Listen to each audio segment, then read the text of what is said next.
En esta hora del programa del profe Morales, nuestro habitual contacto con Venezuela y con Noel Alejandro Leal. Noel, muy buenas noches.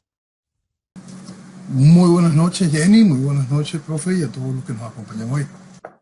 Bien, estamos con noticias cada vez más grandes.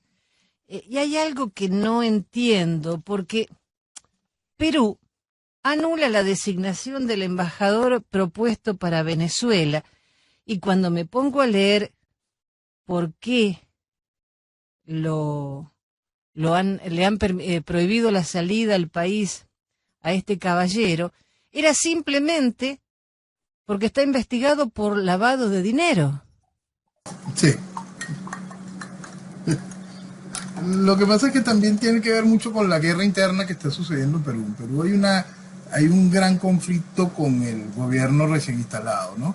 Entonces, yo creo en mi cálculo el gobierno de sombrero luminoso de Pedro Castillo, entendiendo cómo funciona la lógica peruana, no debe cumplir los 6 meses de gobierno, ¿no? Entonces, si bien por supuesto este personaje está vinculado al lavado y todo lo demás, no tenía ningún problema mientras el Vladimir, que se encargaba de los negocios sucios de este sendero luminoso, estuviese en el gobierno. Pero ahora las cosas cambian, la estructura de equilibrio de poderes dentro del Congreso se le hace muy incómodo a Pedro Castillo.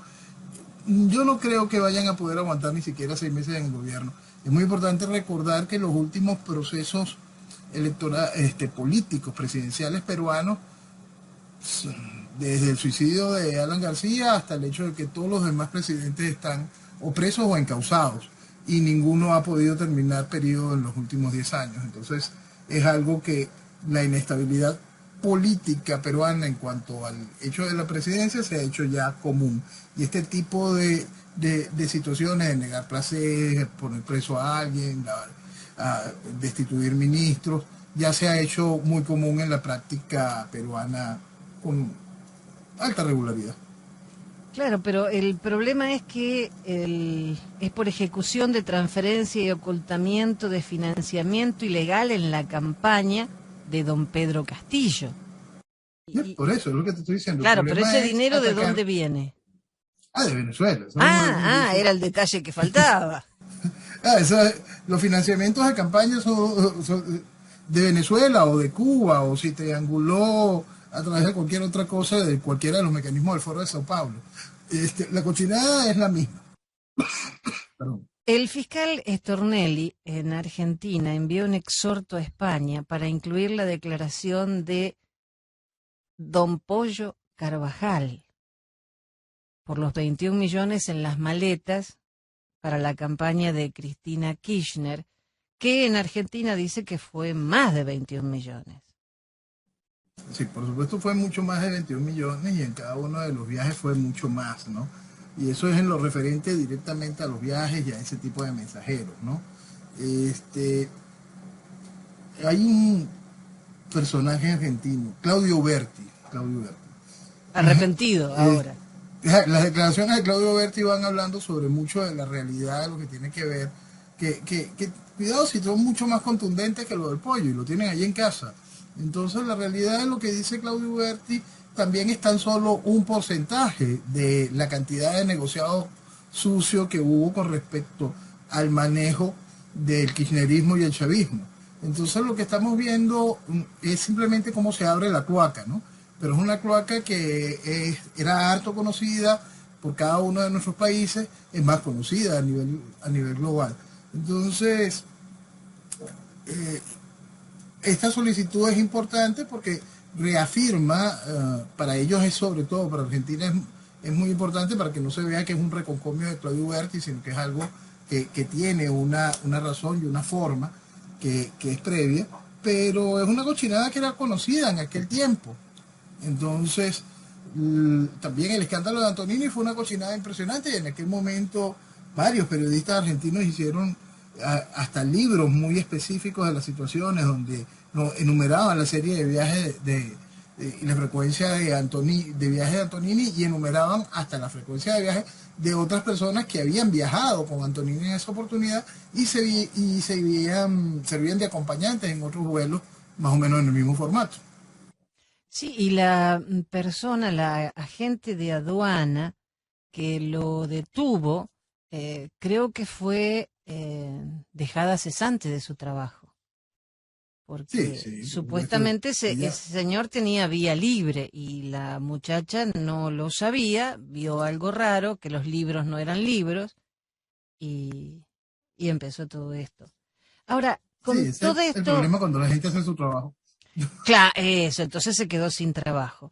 Pero ahora que ya la señora Kirchner no está tan fuerte como ella pensaba que podía estar, esto, aunque se sabía que había dineros foráneos, esto es un golpe muy duro porque las elecciones son ya el mes que viene, falta menos de Sí, un mes. es un golpe muy duro y es muy importante que los argentinos lo tomen como una herramienta total de lo que significó, de lo que significa el kirchnerismo, de lo que significa la estructura del Foro de Sao Paulo y cómo fue financiado todo el proceso argentino y cómo se jugó con el hambre de Argentina, cómo se jugó con el proceso de destrucción financiera venezolana. este, Todo es realmente asqueroso. Entonces la oportunidad que tiene hoy Argentina de terminar de comprender que todo lo que tiene que ver con el kirchnerismo y todo lo vinculado al kirchnerismo es increíblemente dañino, es muy importante que lo tenga muy claro el argentino a la hora del voto y que entienda que el mensaje debe estar en el marco de señalar que lo que se rechaza es al todo, es decir, a los que han vestido de democracia también aquello. Y entonces quizás se pueda avanzar antes de tener que tomar medidas que, que, que conocemos. Pues. Lo que me extraña es la suspensión de la extradición de Don Pollo a Estados Unidos. ¿Quieren que siga hablando en España? Tú sabes que es muy triste la situación de España, ¿no? Porque estamos hablando de un país que está siendo víctima de una coacción, un país que está siendo extorsionado, ya lleva tiempo extorsionado, un país, y estamos hablando de un país desarrollado, de un país con historia, y hoy está simplemente coaccionado. Entonces, en este proceso, lo que estamos viendo en este tiras y encoge, buscando, pero sí, chico, déjalo que hable, no, no, quítatelo, no, pero que hable de cualquier cosa menos el gobierno, pero que siga ensuciando a otros, pero que no ensucia directamente a Sánchez. Pero, ok, se puede ensuciar a Pablo Iglesias sin ensuciar a Sánchez. Y eso es un conflicto que tienen de manera increíble porque están absolutamente conscientes que esa extorsión continúa, que están pendiendo de un hilo. Y es increíble que se llegue a esta situación. Estamos hablando de España. Y la realidad es increíblemente triste. Lo más resaltante de todo esto es eso, que está siendo un país completo extorsionado. Y extorsionado, ¿dónde están los motivos para esa extorsión?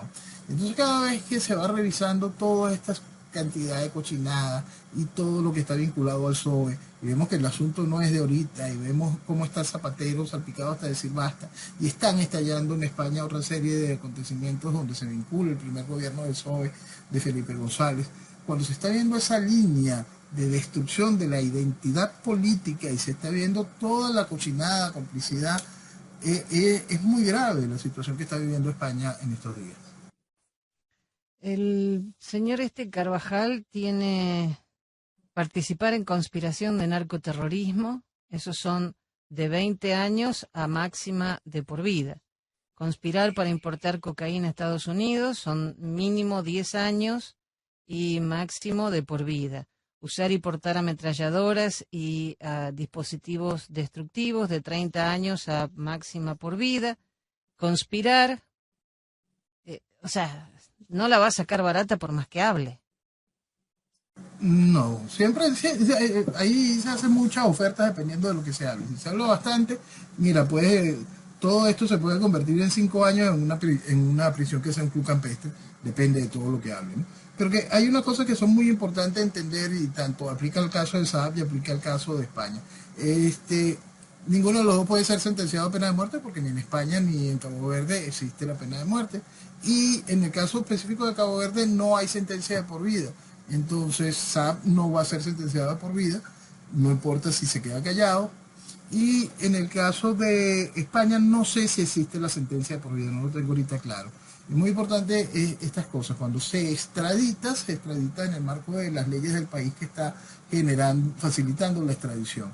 Entonces, sí, por supuesto que hay la cantidad de acusaciones suficientes y las pruebas para poderlo condenar a varias cadenas, a varias sentencias, y estas que vayan acumulando una muy buena cantidad de años. Pero las palabras perpetua, muerte, esas no van a encajar en ninguna de las sentencias de estos personajes. También están diciendo que el problema de Saab viene por dos frentes. La mujer está en Venezuela. Sí, por fin. Es un rehén, en todo caso. Sí, bueno, antes era un rehén que se encontraba en Rusia. Ahora la trajeron el fin de semana que se extraditó a Saab. Pero el hijo de Saab también está con él. No tengo idea. Bueno, o sea, él estaba en el avión con su papá en Cabo Verde. Entonces, ahora, si él habla, tiene a su mujer de rehén en Venezuela. Pero también, si no habla, su hijo va a estar preso con él. No sé dónde está el hijo, de verdad, no he investigado. No sé, estaba dónde. leyendo un informe que decían que ahora se le venía un poco complicado el asunto porque tiene a la mujer por un lado y a su hijo de su primer matrimonio por el otro, y hablo, no hablo, bueno, no se sabe qué va a pasar. Pero Claro, desde el principio explicábamos que el asunto de Saab, el gran problema que tenía Saab, es ¿qué pasa si habla? Si habla, se va hablando todo un hilo realmente grande, enorme. Y volvemos a que se entienda este tipo de situaciones. El hilo, la realidad la tiene completa el Departamento de Justicia de los Estados Unidos. Saben exactamente todo lo que sucedió. Por eso es que estamos viendo lo que está sucediendo ahorita, que ya sale una acusación hacia Vilma Mora, hay una solicitud y hay una recompensa por $10 millones por uno de los socios de Saab. Cada una de estas cosas es porque ya ellos lo saben, simplemente lo tienen. Y ahorita vamos a ir descosiendo el hilito y canta, chico, porque mira, todos lo sabemos. Entonces esto es un juego de ese cruce de información que te va diciendo, estás perdiendo oportunidades mientras no me digas no te puedo descontar años. Entonces, mientras esa oferta está por parte del proceso de justicia de los Estados Unidos, él tiene el hecho de que su esposa y su hijo son rehenes. Pues. Si bailas con el diablo te vas a quemar, y él bailó bastante. bueno, en noviembre de 2018, un juez federal de Miami condenó a 10 años de prisión a Alejandro Andrade por lavar cientos de millones de dólares. Pero ¿Sí? esta semana la justicia redujo a 42 meses la prisión de Andrade por haber colaborado con las autoridades tras declararse culpable, entregar activos e información contra otras figuras del chavismo, incluida Claudia Díaz. Eso es lo que es, y así es como funciona. Pues. Yo tengo esta oferta, es como lo explicábamos hace unas semanitas. Yo tengo aquí este grupo de bloques, me da para que tú pases 50 años en prisión. Pero si tú me dices que tal cosa, yo vengo y te voy quitando años, y puedes salir con esta oferta. Esta oferta hoy, ese mostrar hoy a un delincuente, a un criminal como el Tuerto Andrade, que pueda salir tan fácil, es un mensaje precisamente a personajes como Saab, como el Pollo, como cualquiera de los que vayan a capturar en estos días. Mira la oportunidad, como este tipo está saliendo cómodo, tranquilo, casi que limpio, rapidito para su casa, si habla. Porque lo que nos interesa son los de verdad. Tú eres un funcionario mediocre, dame los nombres de los de verdad. Y eso es lo que quieren con cada uno de los que van llegando. Increíblemente, en el caso de Saab, él llega a ser un funcionario mediocre, porque el asunto es para quienes trabajaba Saab. Por eso volvemos a repetir siempre la frase del presidente de Cabo Verde cuando indica, nunca me habían llamado tantos presidentes del mundo. Pero imagínate, si Andrade de 10 años se lo bajan a 42 meses, vale la pena. Obvio que lo Claro, que limpió, lo que lavó Andrade es una propina de lo que ha hecho Saab o Carvajal, pero igual es un, como decís vos perfectamente, es un indicativo. Si aquí no necesitan que le digan que hubo robo o que hubo lavado o que hubo venta de drogas. Lo saben, solo necesitan que alguien diga, sí, fue así. Y ya.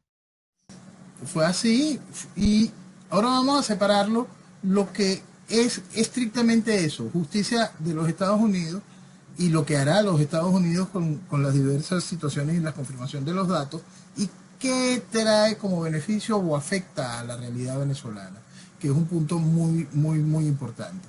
Cuando estamos hablando ahí ya de la realidad venezolana, vamos a abrirlo un poco y vamos a ver cómo afecta a las realidades de cada uno de estos países, teniendo en cuenta lo que puede suceder en España, teniendo en cuenta que simplemente esta llamada, este hecho de decir que este era el viaje 21 de Antonini, puede generar un proceso de mayor votación en contra de Cristina. Lo que nosotros podemos estar viendo en el futuro inmediato, a medida que estas declaraciones puedan salir a la luz, es cómo cada uno de estos gobiernos vinculados al Foro de Sao Paulo van a sufrir muchísimo, porque ese tipo de declaraciones van a trascender y van a poder ser usadas como herramientas políticas en los países donde quede algo de oposición medianamente seria. Aquí en Venezuela, por supuesto, no. La oposición venezolana es totalmente dúctil, funcional a la estructura de gobierno, por eso no hablan del asunto SAR, no hablan, abrazaron al pollo, hicieron cartas de buena conducta para SAR. Entonces, cada una de estas cochinadas, por supuesto, el mundo tiene que terminarlas de ver y comprender para que puedan terminar de entender por qué no se ha salido del chavismo. Quiero salir del chavismo, pero la oposición no me deja. Ahí está el ejemplo. Entonces, este asunto básico de cómo afectará la situación venezolana depende mucho de lo que haga el venezolano con esa información, porque no es un asunto de por arte de magia. El pollo dijo, mira, sí, Maduro es un narcotraficante y los miembros de la oposición se llenaron de dinero con los negocios del chavismo.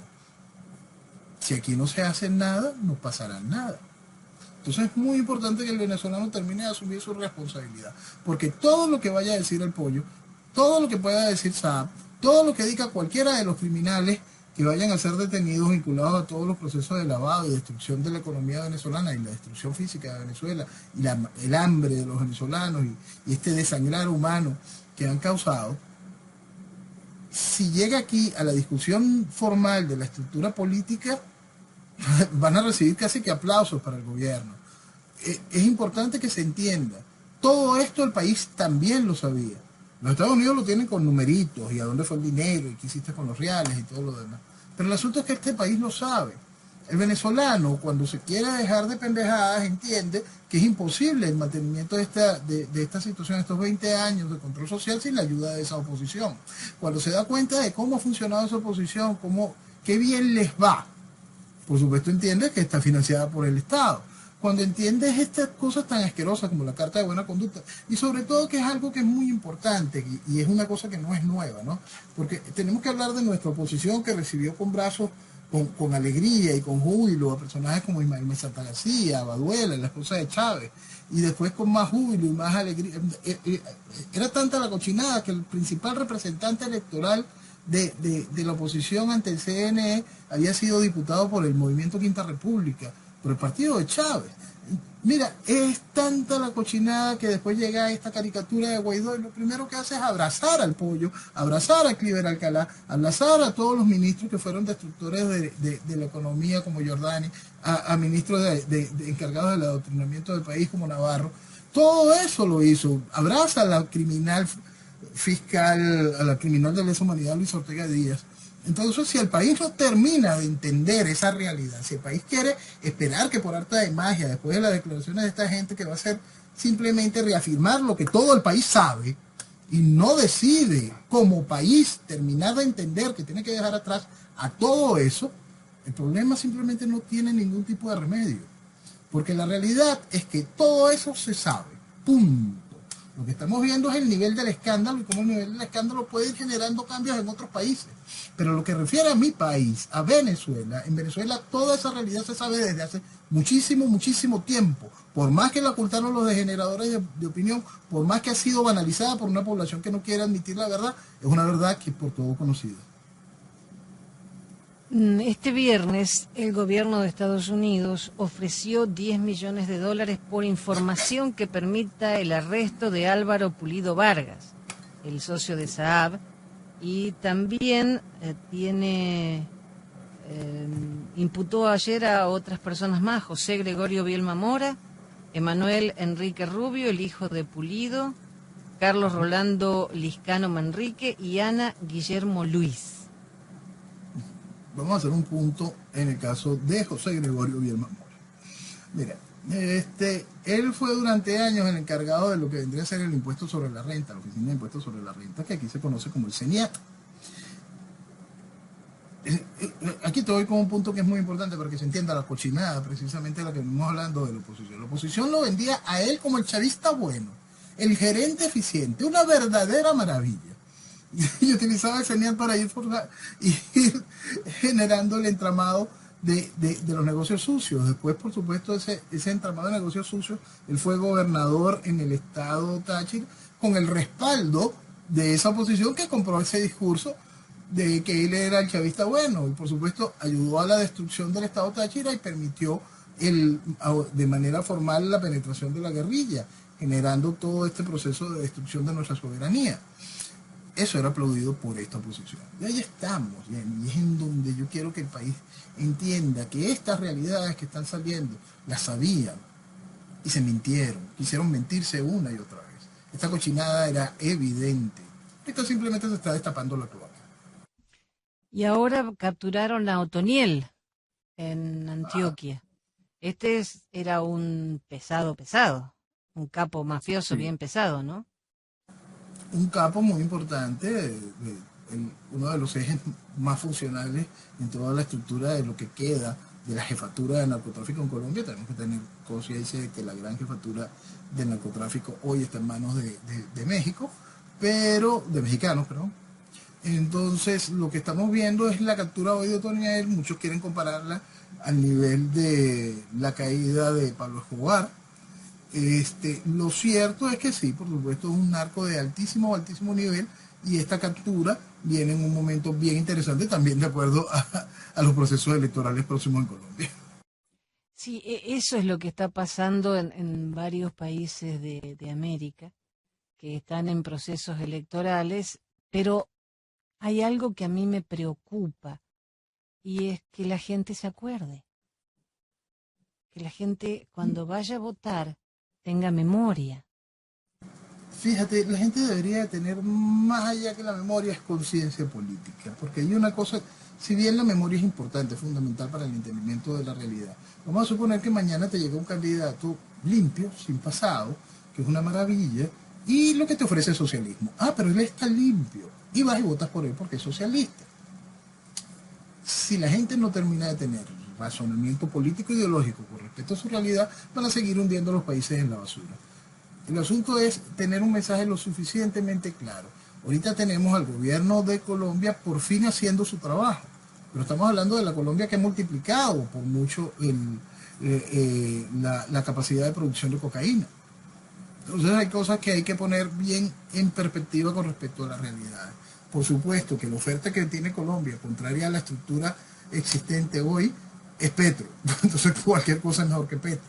Igual como explicábamos en la elección pasada. En la elección pasada explicábamos que lo mejor que le podía pasar a Colombia es que no ganara Petro. No porque uno apoyara a Duque, sino que era lo mejor que le podía pasar a Colombia y lo mejor que le podía pasar a Venezuela. Por supuesto que no ganara Petro.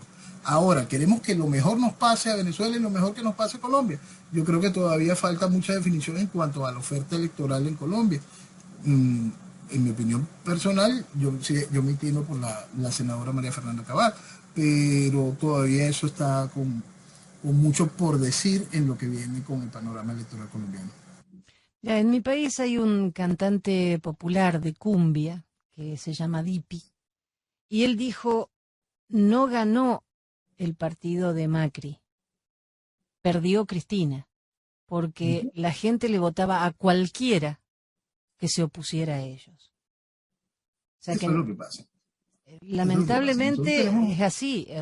Lo que hay no sirve, entonces al que esté en contra se le vota. Sí, nuestras estructuras democráticas no han generado procesos alternativos ni filtros reales dentro de las estructuras partidistas. Entonces simplemente lo que tenemos es un intercambio de lo que hay por otra cosa, el voto castigo, o vamos a votar por el menos malo, pero no hay un voto en pro, porque no hay por qué votar, en pro del desarrollo del país, de sacar la basura de verdad y poder poner el país hacia el desarrollo. Desde el hecho de que la gente dice prefiero malo conocido que bueno por conocer. Hay cualquier cantidad de cosas que hacen que las sociedades no terminen de entender que por qué razón no hemos levantado. En el caso venezolano, yo siempre insisto, no había razón para traer una cosa como Chávez, pero no había razón para que Venezuela estuviese en el estado que estaba a finales de los 90, simplemente no había razón.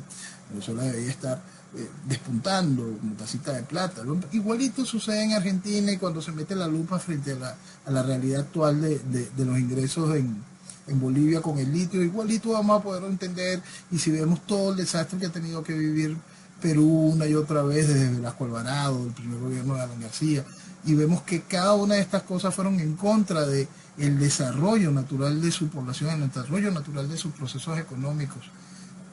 Hay que entender que son que la política importa, y que lo que nos han puesto a elegir es entre porquería y porquería. ¿Por qué? Porque no estamos entendiendo cuál es el problema ideológico subyacente. Toda esta porquería que nos han puesto a elegir en todos lados, en toda Latinoamérica, está en el marco de aquel chiste de la justicia social. No importa si el partido se dice que no está inscrito en la Internacional Socialista, o el partido se viste de un color distinto, si en su discurso está en el marco de la justicia social, es porque va a hacer la misma cochinada. Va a parar el desarrollo, va a matar la libertad de la nación. Venezuela es el peor país en libertad de prensa y expresión en el continente. Qué casualidad, los países con el peor puntaje son Nicaragua, Cuba y Venezuela. Y, por el contrario, Uruguay y Chile son los países donde hay más libertad de expresión. Entre Venezuela, que es el peor, y Uruguay, que es el mejor, la brecha es de 78.39 puntos. Argentina está con alta restricción, o sea que no está bien. Pero escuché algo, porque hay periodistas en Argentina que son tremendamente opositores a este descalabro, y están hablando algo que solamente te había escuchado decirlo a vos. Foro de Sao Paulo y el Grupo de Lima. Están hablándolo mucho, y antes no pasaba. Sí, durante años se ha querido analizar la realidad del Foro de Sao Paulo del Grupo de Puebla. Varias veces varias veces no, desde el inicio siempre hemos hablado sobre el Foro de Sao Paulo y lo hemos ido explicando, y yo explicaba el Foro de Sao Paulo como la herramienta regional dentro del marco del proceso revolucionario neocomunista fundamentalista, que es un proceso global. Por supuesto que hoy este despertar en Argentina, que es increíble que Argentina lo haya guardado durante tantos años, porque en Brasil es una discusión común desde su fundación en 1990. Perdón. Entonces es muy triste que haya tenido que pasar tantos años para poder entender el tamaño de lo que significa la estructura criminal del Foro de Sao Paulo. Aún sigue siendo banalizada, no se entiende en muchos países los conceptos internacionales que hacen posible esta realidad. Pero entiéndanlo, es bastante sencillo. ¿Cómo es posible que todos los países aceptaran sistemas que iban modificando sus realidades económicas? Se sumaran a cosas absurdas como el UNASUR o la CELAC, existiendo una institución como la OEA. Es decir, cada un tipo de este tipo de cosas fueron bien organizadas y se llevaron, sobre todo en estas últimas 2 décadas, de una manera frontal. Entonces, los países tienen que empezar a hacerse muchas preguntas con respecto a lo que es la estructura política y lo que yo denomino los degeneradores de opinión. ¿por qué la estructura periodística no atacó eso si era una realidad común? ¿Por qué si al entender el problema venezolano, algo que para todos los países debió haber preocupado, por qué el periodismo de investigación no terminó de entender nunca? Hay un eje común que nos conecta, más allá de que Néstor y Chávez se lleven bien. Hay un hilo político, ideológico, hay una maquinaria tras eso. Es muy triste que esa realidad no haya sido enfocada desde ese punto. No sé si es banalidad, no sé si es no querer entender realidades político-ideológicas que no son nuevas. Ejemplos como este lo vivió Europa una y otra vez. Entonces, hay que abrir mucho los ojos sobre eso. Es muy bueno que por fin se estén tratando estos temas, pero hay que abrir los ojos sobre por qué no se trataban. Sí, me extrañó porque escuchando las radios de allá antes no pasaba y ahora gente como Eduardo Feynman vive hablando de esto y haciéndole notar a la gente que esto no es nuevo, que esto lleva muchísimo tiempo gestándose. Es muy importante eso, que la gente entienda que esto no es nuevo. ¿Por qué? Sobre todo porque, no solo para entender por cómo se hizo el desmontaje de nuestra democracia, cómo se ha hecho el robo, sino para entender lo difícil que va a ser salir de él. Es muy importante que la gente logre comprender lo complicado, lo muy difícil que va a ser salir de esto. Ahora estaba viendo que el precio de la gasolina subvencionada subió un 1900%, o sea que de 0,001 dólar pasó a 0,2 dólares. Sigue siendo barata, pero subió una Sigue barbaridad. siendo ridículo el precio, ¿no? Porque el precio de gasolina subsidiada es una gran fantasía. Vamos a ponerte que con todo el aumento, 40 litros de gasolina te sale en promedio $1. Es un asunto irreal, ¿no? Dentro de eso también viene un proceso nuevo de restricción. Cada vez van a ser menos las estructuras que tengan acceso a este tipo de combustible y van a ser aún más largas las colas para poder acceder a él. Claro, porque y la que no está subsidiada, ¿qué precio tiene? El precio es 50 centavos de dólar por litro. Claro, hay una pequeña diferencia. Igual la gente tiene que hacer colas larguísimas. Es impresionante porque como no hay el combustible no es algo regular en el país, en la principal reserva petrolera del planeta, en el país que cuenta con el segundo complejo refinador más grande del planeta, no hay gasolina, ¿no? Entonces, igual la gente tiene que hacer 6, 10, 12 horas de cola para poder pagar la gasolina en ese monto. Aún la que no es, claro, si no hay gasolina, por más que no sea subsidiada, no hay gasolina. No, gasolina igualito tienes que hacer una cola enorme. Aparte de la dificultad para los pagos, ¿no? Porque la dificultad para el pago es una cosa increíble. Recordemos que nuestra economía dolarizada no cuenta con efectivo, no cuenta con cambio, no hay billete menor, ¿no? Hay poca circulación de billetes de 5, $1, $10, no es lo común. Aparte de eso, hay muchas estaciones de servicio de estos que se niegan a recibir bolívares, simplemente se niegan a recibir bolívares, no importa, aún sea por pago electrónico. Entonces, van generando un mayor caos. ¿Hola? ¿Sí? Ah, no, creí que se había cortado. No, disculpa. Oye, Jenny, hay un detalle importante con eso que estamos hablando de la moneda, porque es un punto que es muy interesante y es bueno que todos los países vayan entendiendo parte de esa realidad.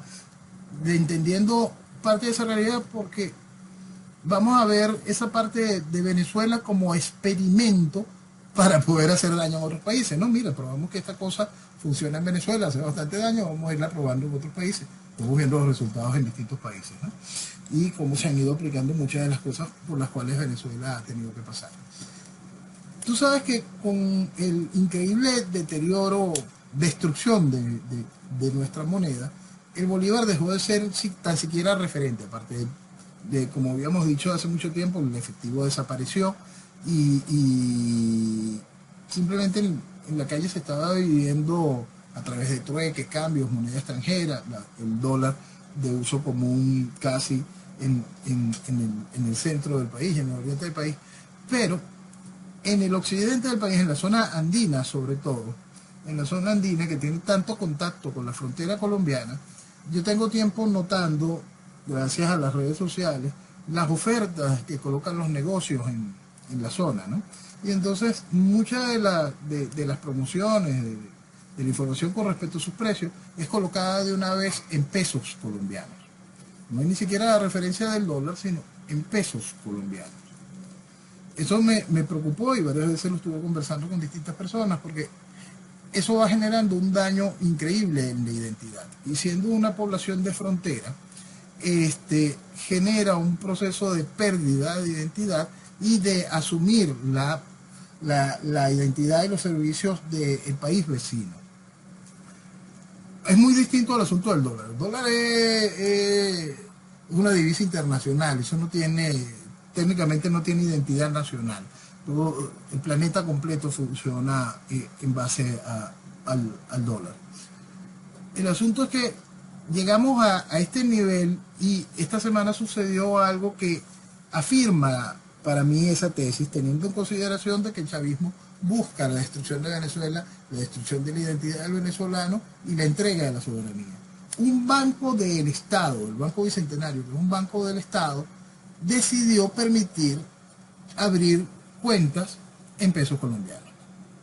Es decir, un banco del Estado venezolano va a trabajar con la moneda de Colombia. Señores, eso es parte del proceso de destrucción de la identidad de una nación. Es bueno que el venezolano termine de entenderlo y es bueno que otras naciones lo entiendan, porque es un juego que en algún momento será repetido en las suyas. Estaba leyendo una noticia que dice que cómo se vive en un país con tanta hiperinflación, donde habla que un salario mínimo es de unos $5 y la canasta familiar para 4 personas supera los $300. No, Y va a no es seguir... lo difícil, ¿Perdón? Noel, lo difícil es entender cómo hace un señor que tiene su mujer y 2 chicos para llegar a fin de mes. Debe ser espantoso. Lo es, lo es, lo es. Por eso es que tenemos todo un país que sobrevive. Hay un inmenso sector del país que hace rato no vive, sino simplemente sobrevive. Y por eso es que vamos a vivir una mentira con el retorno a clases y cada una de estas cosas, porque lo que vamos a ver es un nivel de deserción escolar realmente increíble, más allá del COVID o cualquier cosa de esta, porque la gente simplemente no puede mandar a sus hijos a la escuela. No puede mandarlos porque no puede alimentarlos, no puede pagar el transporte, no puede vestirlos, no puede comprarle sus útiles escolares, no puede comprarle el uniforme, nada de eso está. Eso todo es irreal. La vuelta a clases vamos a ver ese increíble desierto, ¿no? en las escuelas y va a marcar mucho esa realidad, va a poder ser vista por el resto de la población. No tienen por qué mentirse con el cuento del virus chino ni nada de eso. La realidad es que simplemente la gente no tiene con qué poder mandar a sus niños a la escuela, simplemente no tiene cómo sobrevivir. Entonces es y repito, que algo que hemos conversado no solo en otras oportunidades, no hemos visto lo que viene en hiperinflación. Lo que viene en hiperinflación, si ya nosotros hemos roto todos los récords solo comparables a la Alemania post-tratado de Versalles, lo que vamos a vivir es peor todavía, porque viene el proceso de ir subiéndole los costos a los servicios que tiene controlado el gobierno, ¿no?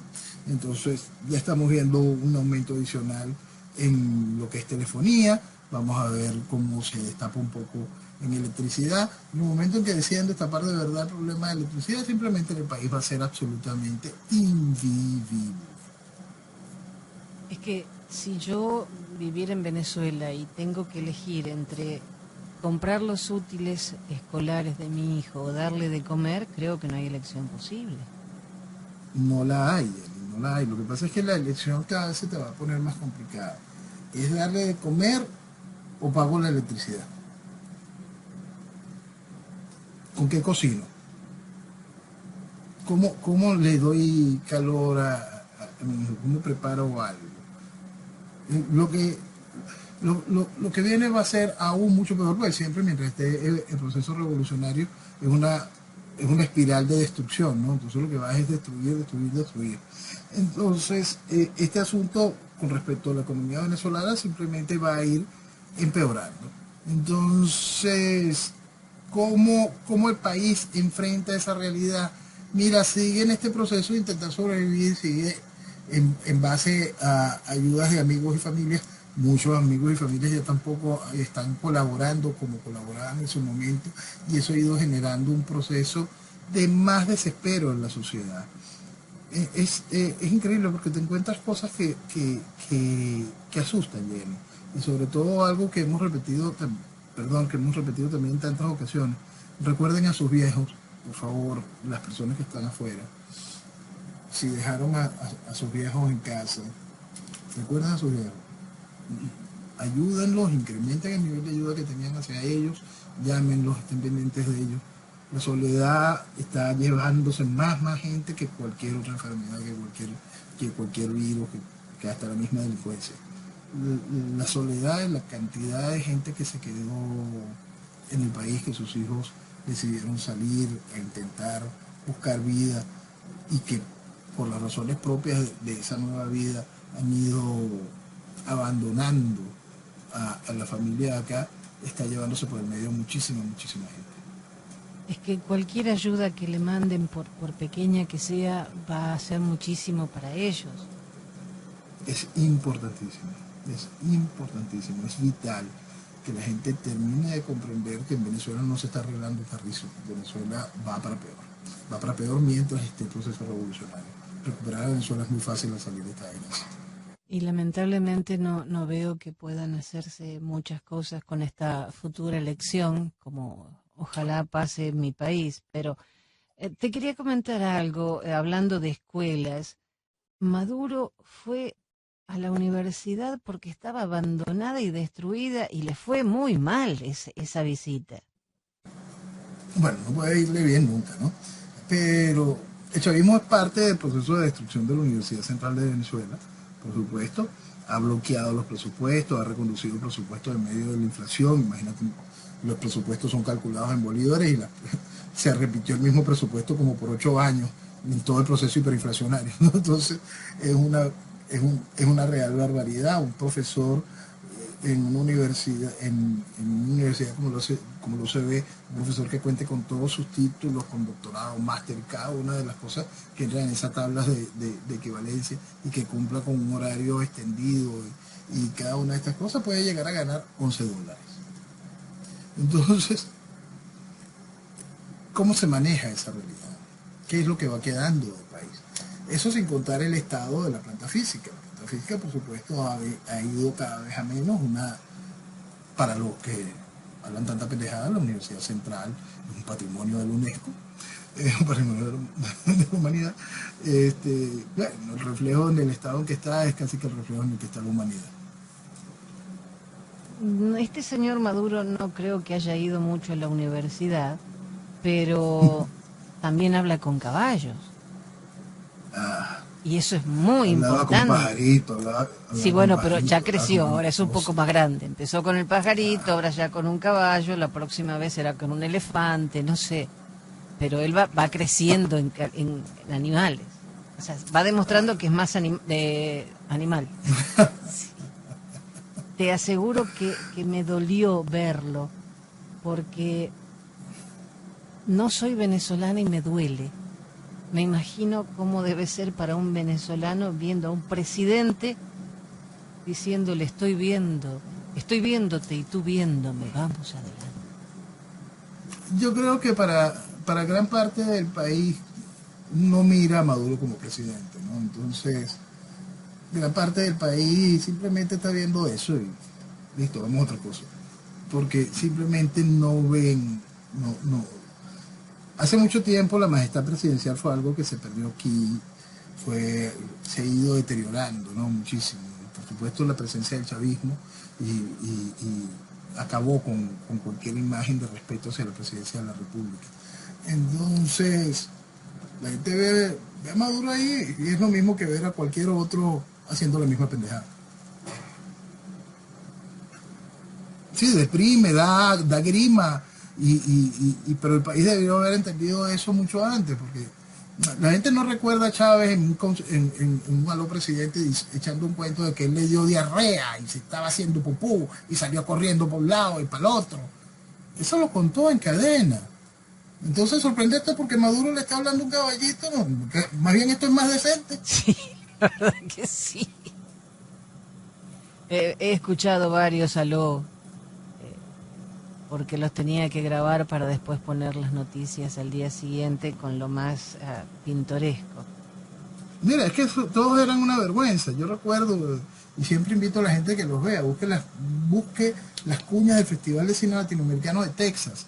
Dos de esas cuñas están basadas precisamente en Chávez. Chávez hablando de que se bañaba con un vaso de agua y no quedaba de hediondo. Y la otra con respecto a la diarrea. Eso. Y entonces el eslogan final de ese comercial, de ese festival de cine decía: si esta es nuestra realidad, imagínense nuestras películas. No, pues esa es la realidad.